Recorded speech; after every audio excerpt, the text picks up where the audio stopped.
주님의 크신 위로와 사랑이 오늘 이 예배 자리에 함께 계신 모든 분들에게 같이 하시기를 빕니다. 이탈리아 출신의 그 위대한 신학자요 철학자였던 토마스 아퀴나스는 2000년 기독교 역사에서 가장 뛰어난 신학자 중에 한 분으로 평가받고 있습니다. 그가 지은 신학대전 숨마 테올로지아는 라틴 신학의 최고봉으로 평가받고 있습니다. 그가 인생 말년 이런 이야기가 전해져 오고 있는데요. 그가 인생 말년 어느 날 성전 제단 앞에 나가 기도하고 있을 때 주님의 음성이 들렸답니다.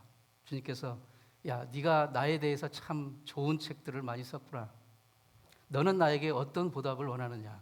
이렇게 물으셨을 때 이에 대한 아퀴나스의 대답은 단 한 줄이었다고 합니다. 주님, 저는 오직 당신만을 원합니다. 주님, 저는 오직 당신만을 원합니다.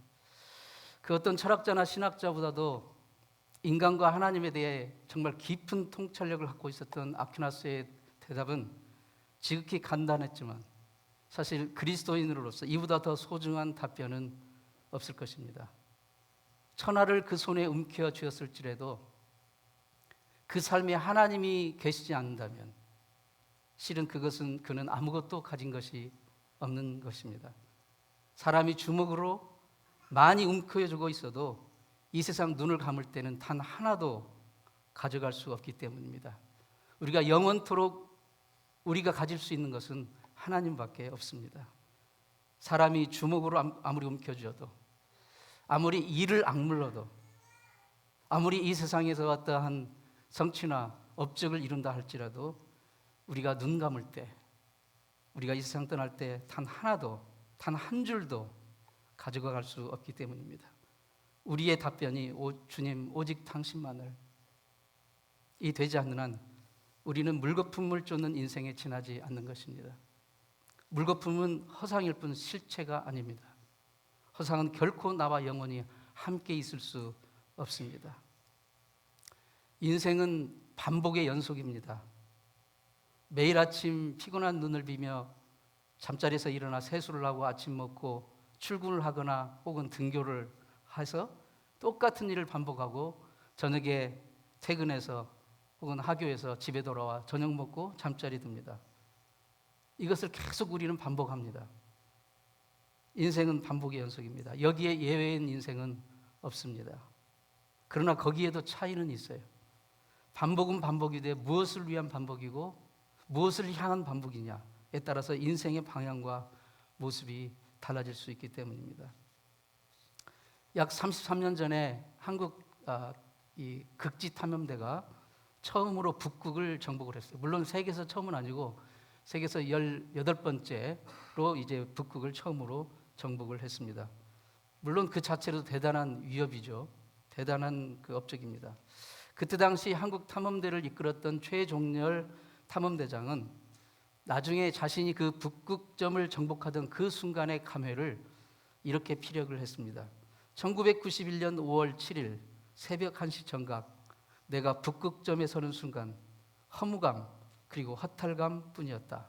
내가 도대체 무엇 때문에 무엇을 위해 그 숱한 어려움을 겪으며 목숨까지 내던질 각오로 지구의 북극점을 향해 3년이라는 세월을 노력했던가. 그렇게 썼습니다. 그 험한 북극을 단지 걸어서 정복하기 위해 3년 동안 밤낮으로 얼마나 피눈물 나는 훈련과 각고의 노력을 했겠습니까? 북극을 정복하는 쾌거를 이루는 순간 그는 그 어떤 감정이 아니라 허무감과 허탈감을 먼저 느꼈다는 그의 고백은 오늘도 반복의 인생을 살고 있는 우리에게 많은 것을 생각하게 해줍니다. 큰 업적을 이루었다고, 어떤 대단한 것을 이루었다고 행복한 것은 아닙니다.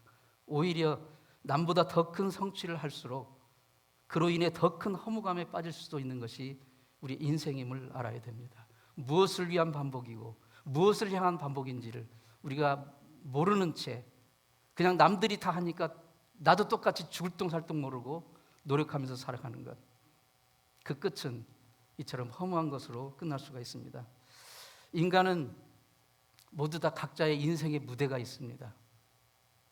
배우들만, 탤런트들만 무대에 서는 게 아니라 모든 인간은 다 각자 서 있는 인생의 무대가 있어요. 그 인생의 무대에 서 있는 어쩌면 고독한 존재라고 할 수 있습니다. 그런데 그 무대는 영원하지가 않아요. 언젠가는 불이 조명이 꺼지고 관객은 떠날 것이고 막은 내릴 것입니다. 그때 허탈감에 치를 떨며 무대를 내려올 수도 있고 그나마 조금 보람을 느끼며 내려오는 사람도 있을 것입니다. 그러나 그 차이는 무대에 서 있는 동안, 인생이라는 이 무대에 서 있는 동안 무엇을 위해, 무엇을 향하여 그토록 노력하며 피땀 흘리며 반복했느냐, 그거에 따라서 판가름 날 수가 있는 것입니다.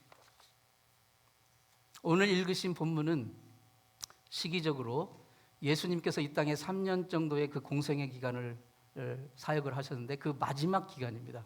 그 마지막 단계에서 일어난 사건입니다. 말하자면 이제 예수님의 마지막 그 공생의 마지막 사역은 예루살렘에 가셔서 십자가에 달려 돌아가셔서 우리를 위해서, 우리의 죄를 위해서 돌아가시는 그 사역이 마지막인데, 그 직전에, 예루살렘은 남쪽이거든요. 그 직전에 예루살렘에 가시기 전에 예수님 오히려 반대쪽인 북쪽을 향해 올라가고 계십니다. 정반대 북쪽, 바로 변화산이라는 산에 오르시기 위한 것이었습니다. 변화산으로 향하시던 주님께서 가이사랴 빌립보라는 조그마한 타운을 통과하게 되셨습니다. 가이사랴 빌립보는 지금 지도에 보시는 것처럼 이스라엘의 북쪽에 있습니다. 그것도 가장 북쪽 끝, 그 변방 도시라고 할 수 있어요. 북쪽 끝에 헬몬산이라는 그 유명한 만년설이 그 덮여 있는, 그 꼭대기에 만년설이 덮여 있는 그 아름다운 산이 이렇게 올려다 보이는 그 산기슭에 있는 그 도시가 가이사랴 빌립보입니다. 예수님이 이쪽을 향하여 지금 그 산을 향하여 가시는데 가이사랴 빌립보에 이제 지나가시게 되는 거예요. 그런데 이 가이사랴 빌립보라는 이 도시는 헤롯 대왕 아시죠? 헤롯 이제 제국을 건설한 헤롯 대왕, 그 헤롯 대왕의 아들인 헤롯 필립이라는 왕이 있어요. 헤롯 필립이 이 가이사랴 빌립보라는 이 타운에다가 계획 도시를, 뭐 한국으로 치면 뭐 분당 같은 그런 계획 도시를 세웁니다. 그리고 계획 도시를 세우고 거기에 로마 황제의 칭호인 시저를 붙이고 그 다음에 자신의 이름 필립을 덧붙여서 가이사랴 빌립이라는 도시를 의도적으로 계획 도시로 세우는 거예요. 당시 로마 제국의 영토에는 황제의 칭호, 이처럼 가이사랴, 황제의 칭호를 붙인 도시들이 몇 개 있는데 아무 도시나 그 칭호를 주지 않아요. 두 가지 조건이 충족이 돼야 그 칭호를 주는데, 첫 번째 조건은 그 황제의 위용에 걸맞는 그런 규모를 갖추고 있어야 됩니다. 두 번째로는 그 도시의 가장 높은 꼭대기에 반드시 황제를 위한 신전을 세워야 돼요. 그것도 그냥 초라한 신전이 아니라 아주 압도적이고 찬란한 그런 신전을 세워야 됩니다. 당시의 로마 황제 시저는 신으로 숭배받고 있었어요. 그냥 이름만 신이 아니라 실질적으로 저런 그 신전에서 신으로 이제 경배를 받고 예배를 받는 그런 신으로 군림하던 그런 시절이었어요.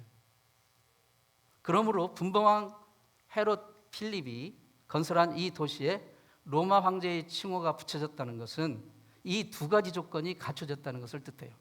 그래서 지금 이렇게 보시면은 그 신전이 높은 곳에 이렇게 있는데 여러 가지 로마 황제들의 이름이 붙여진 신전이 이렇게 화려하게 세워져 있는 것입니다.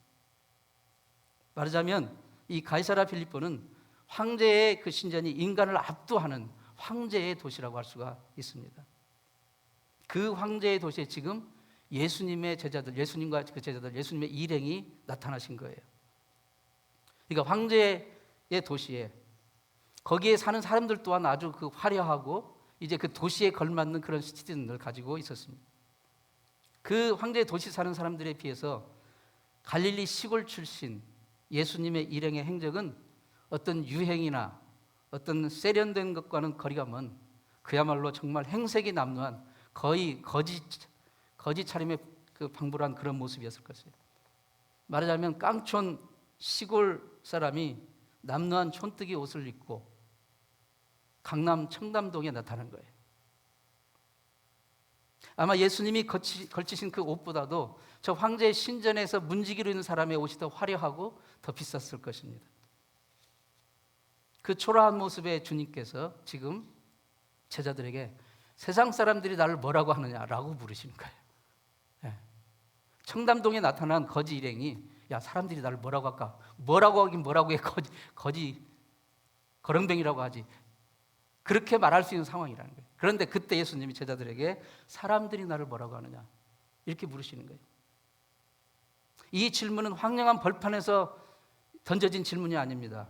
황제의 신전이 인간을 압도하는 화려한 문명의 한 복판에서 던져진 질문이었어요. 사람들이 나를 누구라 하느냐. 당시 로마 제국이 자랑하다는 것은 자랑스럽게 여겼던 세 가지가 있는데 힘과 법과 지식 그리고 인간 육체의 아름다움, 이 세 가지를 로마 제국은 자랑했어요. 로마의 힘은 뭐 역사에서 우리가 너무 잘 알고 있지 않습니까? 세계 역사상 미국이 나오기 전에 가장 강력한 파워를 가졌던 제국이 로마 제국이라고 하지 않습니까? 뭐 군사력, 경제력, 뭐 그 권력, 가장 최고에 있었던 그 로마 제국 아닙니까? 두 번째로 로마가 자랑했던 것이 법과 지식입니다. 로마법 있잖아요. 유명한 로마법. 지금 이 서양의 모든 법 체계의 근간은 이 로마법에서 이제 기원을 이루고 있어요. 그 로마법을 일본이 받았고 서양이 받았고 그것을 일본이 받았고 그것을 우리 나중에 근대 한국이 받은 거예요. 그래서 모든 세상의 모든 법 체계들은 사실은 이 로마법이 큰 기둥을 이루고 있습니다. 로마법의 그 줄기가 이어져 내려오고 있어요. 그리고 그의 지식들, 철학, 이것을 자랑했어요. 대단한 겁니다. 그 다음에 로마가 또 자랑했던 것이 이 육체의 아름다움, 그것을 굉장히 숭상을 했어요.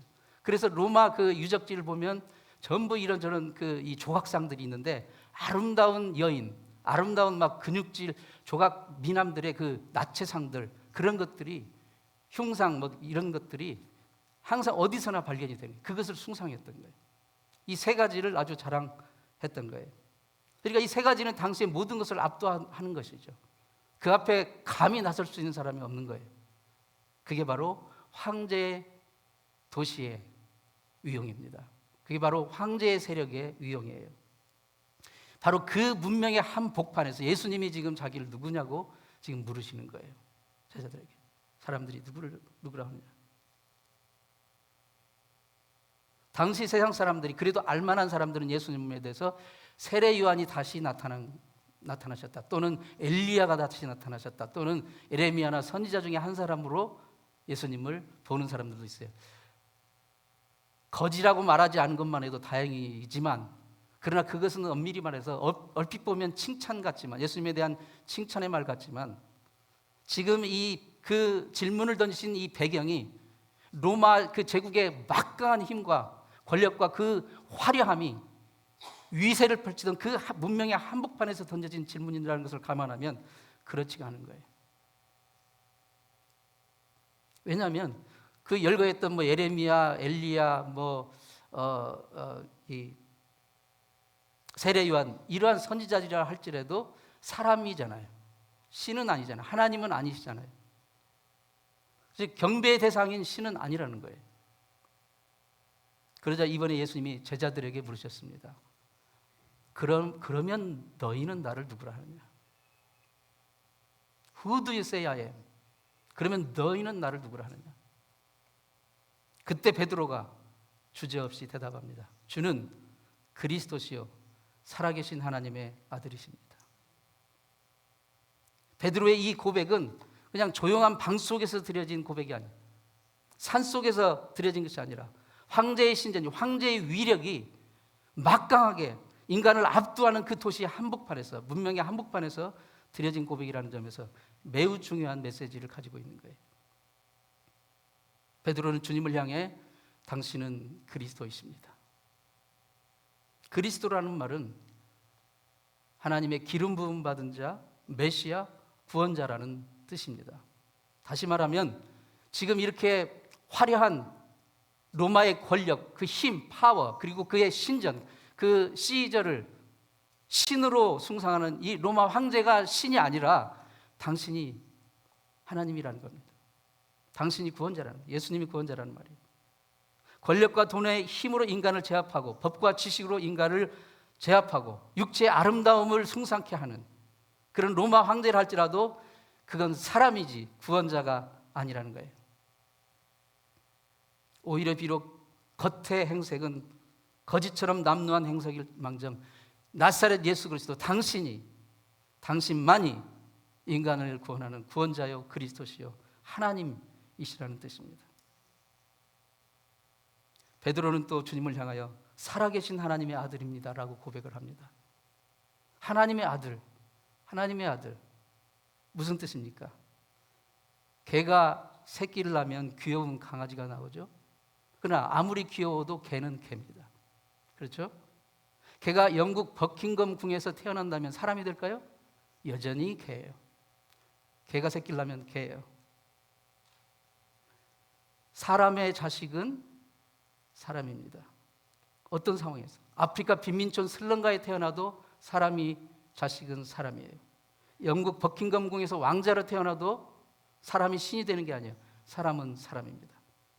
하나님의 아들은 하나님이라는 것입니다.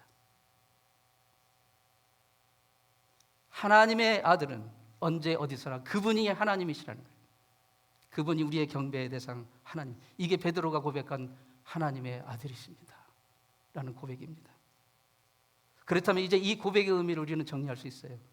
웅장한 신전에서 백성들을 강요해서 얻어낸 억지 경배를 받으며 절대 권력을 휘두르는 로마 황제가 하나님이 아니라 비록 은과 금은 없지만 비록 화려한 황제의 예복은 걸치지 않았지만 비록 황제의 찬란한 면류관은 쓰지 않았지만 바로 나사렛 예수 그리스도 당신만이 우리의 예배를 받으실 하나님이시고 이 땅에 오신 임마누엘 하나님이시라는 것, 그게 베드로가 고백했던 그 고백의 의미입니다. 한마디로 이 당시의 세상을 앞두고 있는 그 황제의 권력의 논리를 따르지 않고 주님의 논리를 따르겠다는 고백이에요. 그때 당시 신이라고 고백한 것은 오직 시저밖에 없어요. 만약에 다른 사람을 신이라고 했다면 죽여야 돼요. 그때 당시 권력 앞에서는. 그런데 감히 그 문명의 한복판에서 황제의 신전이 눈을 벌겋게 뜨고 있는 그 앞에서 옛 황제 시저가 아니라 당신 예수 그리스도 당신이 나의 구세주시오 하나님이십니다라고 고백하는 것, 그게 바로 예수 그리스도의 생명의 논리입니다. 무엇이 이 세상을 압도하는 황제의 논리입니까? 사람들이 그것을 막 따라가면서 추종하는 그 황제의 논리가 무엇입니까? 경쟁자는 가차없이 짓밟고 올라서야 내가 살 수 있다고 하는 것이 그게 황제의 논리예요. 1등만 기억해주는 세상, 그게 황제의 논리입니다. 수단 방법 가리지 않고 가장 앞서는 자, 무조건 성공해야 알아주는 게 그게 황제의 논리입니다. 무조건 아까 그 외모 있죠? 외모지상주의, 잘생겨야 알아주는 세상. 인간의 존엄한 가치를 물질로 평가하는 물질 만능주의 세상, 그게 바로 황제의 논리입니다. 지금 이 세상의 논리이고, 이 황제의 논리가 지배하는 이 세상의 실제 리얼리티, 현실은 무엇입니까? 지금 이 세상은 여전히 코로나 바이러스의 그 어두운 그늘로부터 벗어나지 못하고 있어요. 아직도 많은 사람들이 지금 코비드의 그 고통을 받고 또는 목숨을 잃는 경우도 엄청나게 지금 많이 있어요. 3년 전처럼 완전히 락다운을 할 수가 이제는 없습니다.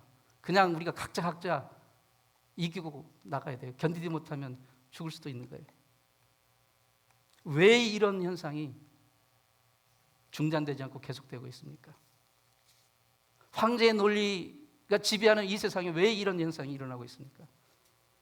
우리는 하나님이 이 세상의 창조주임을 믿습니다. 하나님 만드신 세상은 본래 정말 조화로웠고 아름다웠어요. 각자의 생명들이 각자의 삶의 자리에서, 하나님께서 허락하신 그 삶의 자리에서 자기의 삶의 몫을 한껏 누릴 수 있었어요. 하지만 인간의 그 탐욕, 죄가 세상에 들어온 이후로 가지게 된 인간의 그 탐욕으로 인해 이 아름다운 하나님의 생명의 조화는 무너졌고, 하나님 만들어주신 이 자연세계는 바로 인간의 이 탐욕으로 인해서 극심한 몸살을 앓고 있는 거예요. 옛날에 그 사르스나 메르스, 지금의 코로나 같은 이런 전염성 질병들은 인간들이 인간을 좀 더 풍요롭게 살자고 해서 그 명목으로 자꾸 개발을 하고 그 자연세계에 침입을 해가지고 동식물들의 서식지를 무분별하게 파괴를 합니다. 그러니까 그들이 살 수가 없으니까 결국 그 동식물들이 자기의 그 서식지를 잃게 되니까 인간 세계로 어쩔 수 없이 들어오게 되면서 거기에서 여러 가지, 왜냐하면 동물들의 사는 환경과 인간이 사는 환경이 다르거든요.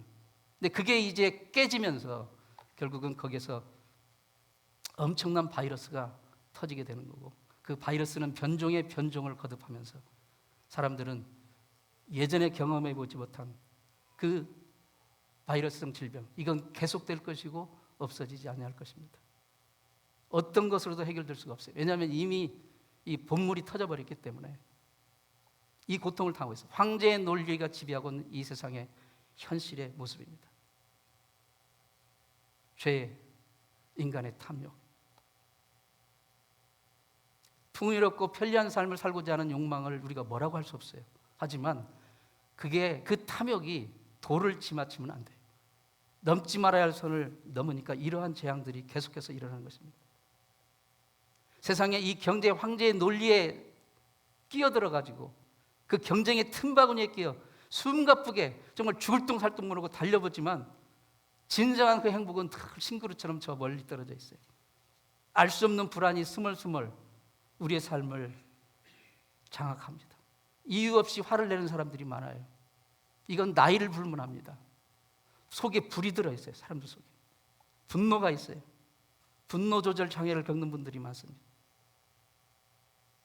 원래 아름답게 창조된 하나님의 형상은 이렇게 망가지는 거예요. 이럴 때 주님이 묻습니다. 너는 나를 누구라 하느냐? 너는 저 지금 화려한 저것을 하나님으로 여기느냐? 그 황제의 논리대로 지금 살아가고 있느냐? 이것을 물으시는 거예요. 우리의 삶의 본질을 다시 한번 되돌아봐야 됩니다. 나는 황제의 논리를 붙들고 사는가? 예수 그리스도의 생명의 말씀, 생명의 논리를, 주님의 논리를 붙들고 사는 사람인가?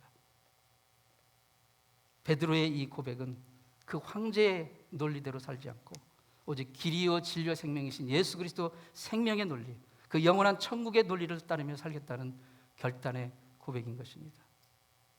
다시 말해 로마 제국이 추구하던 힘과 권력, 인간의 지식, 법, 육체의 외모와 쾌락과 즐거움을 인생의 목적으로 삼는 것이 아닌 주님께서 이 땅에 친히 보이신 천국의 복음, 진리의 말씀을 쫓아 살겠다는 결단의 고백인 것입니다. 이 베드로의 고백이야말로 우리가 주님께 드릴 수 있는 가장 위대한 고백인 거예요. 그러자 주님은 베드로의 고백을 이렇게 칭찬하십니다. 본문 17절에 바요나 시몬아 내가 복이 있도다.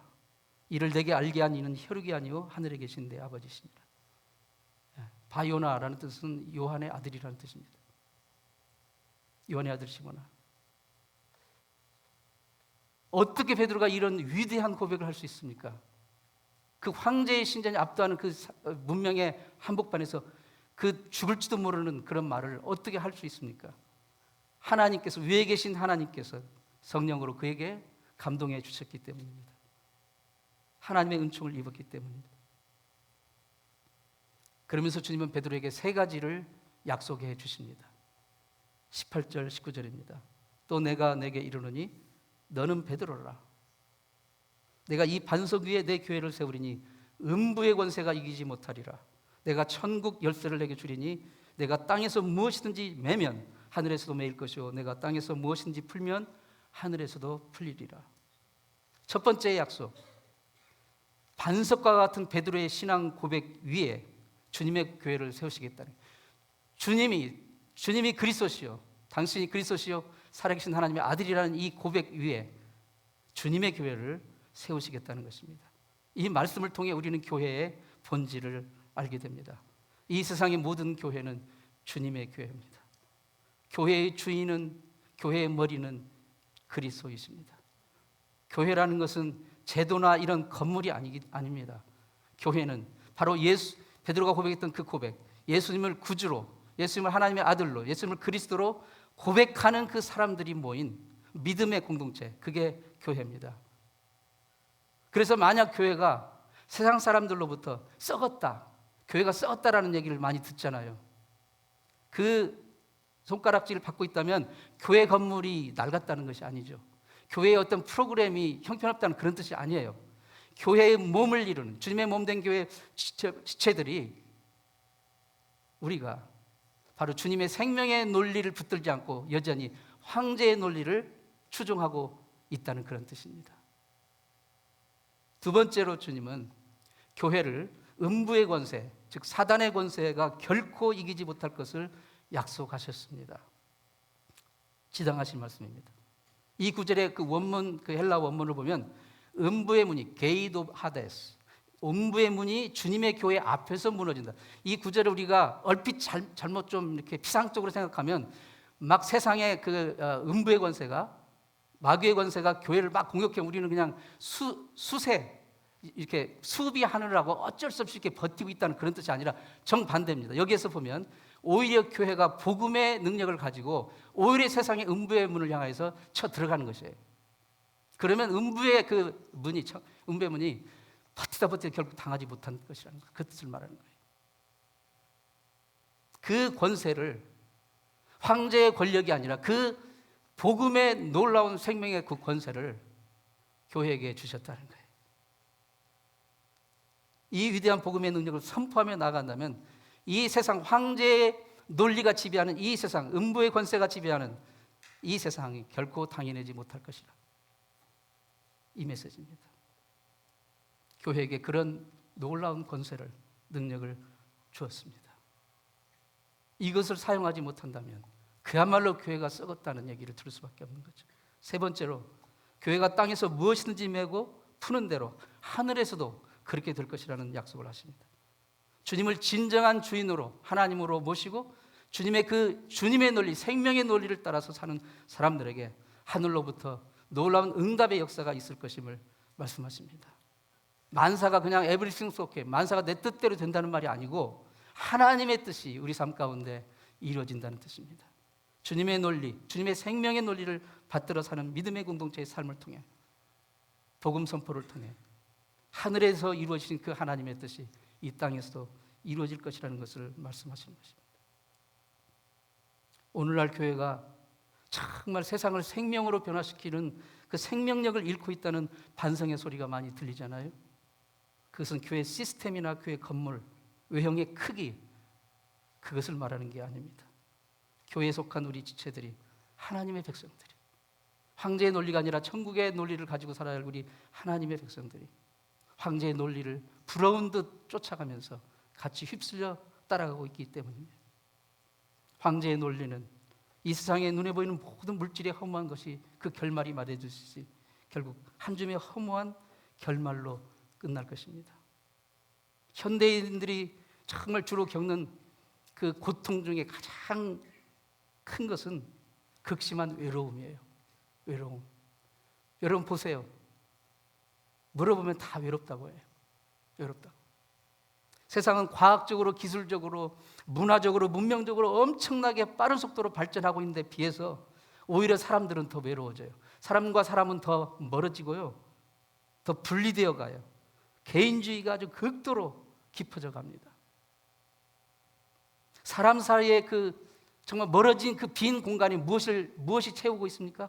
허무, 분노, 폭력, 막 그 총기 사건, 마약, 그리고 각종 중독, 쾌락, 세상에 찰나적인 즐거움을 추구하는 쾌락 추구, 그리고 특히 이 스마트폰, 개인용 전자기기에 아주 이 중독이 되는 거예요. 왜냐하면 그게 함으로 굳이 다른 사람하고 커뮤니케이션 할 필요가 없어요. 그러니까 이게 스마트폰에 우리가 더 이제 빠져들면 빠져들수록 우리는 더 멀어지게 돼 있어요. 그리고 더 외롭게 될 수밖에 없는 거예요. 이러한 것들은, 사람들의 외로움의 틈새를 파고드는 이런 것들은 우리에게 진정한 구원과 소망과 평안을 주지 못합니다. 오히려 더 깊은 절망과 외로움과 허물 속으로 우리를 끌고 내려갈 뿐입니다. 작년 4월에 디트로이트의 한 그 중학교 스쿨버스가 이제 애들을 한 60명 넘는 애들 태우고 이제 집으로 하굣길이었어요. 하굣길인데 운전기사가 여자분이었는데 갑자기 스트로크를 맞았어요. 그러면서 졸두를 해버려요. 정신이 완전히 이제 의식을 잃어버렸어요. 운전대를 놓아버리고 이렇게. 그러니까 버스는 통제가 없이 막 달려가고 있어 혼자.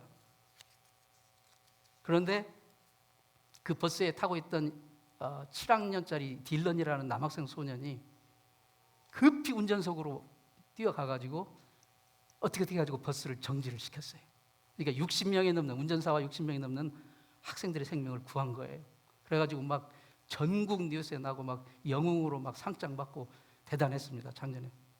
근데 그 소년은 어떻게 그 급박한 상황인 것을 눈치를 채고 그 귀한 행동을 할 수 있었을까요? 뉴스에 나온 그 기사를 보니까 당시에 그 버스에 탄 학생들은 대부분 지금 그럴 거예요. 딱 타면 애들이 스마트폰을 꺼내요. 그리고 스마트폰에 얼굴을 쳐박습니다. 그러면 주변에 어떤 일이 일어나는지 전혀 모르는 거죠. 근데 그 버스에 탄 학생 중에 유일하게 이 딜런이라는 학생만 손에 스마트폰을 들고 있지 않은 거예요. 그 학생은 늘 필요한 때가 아니면 보지 않는다는 거예요. 그 학생. 그러니까 버스에서 타면 다른 애들은 다 이렇게 그 순간 자동으로 얼굴을 쳐박게 되는데 자기는 이렇게 경치 구경하고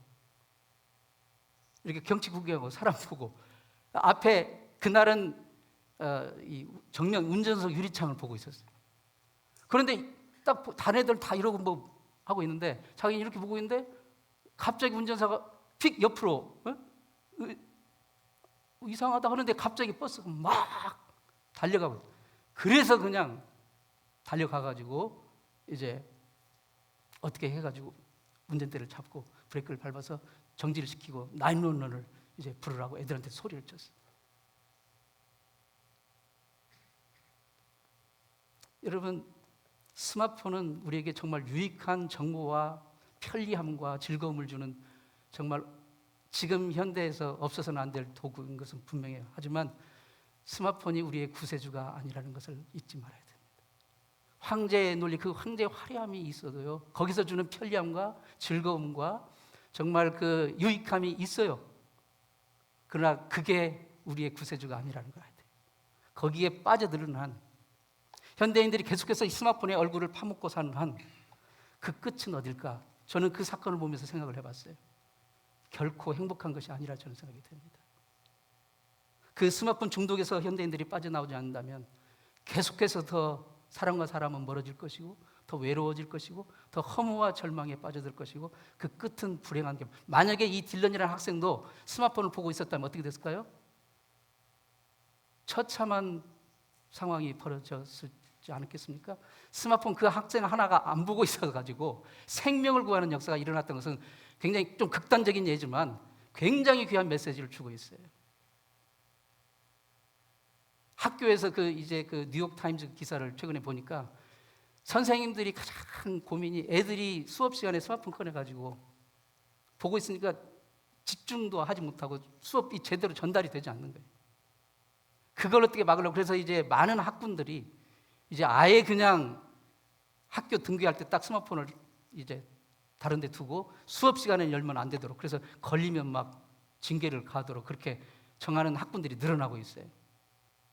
스마트폰과의 전쟁입니다. 학생들이 그것에 빠져들고 있는 한 생명이 없어요.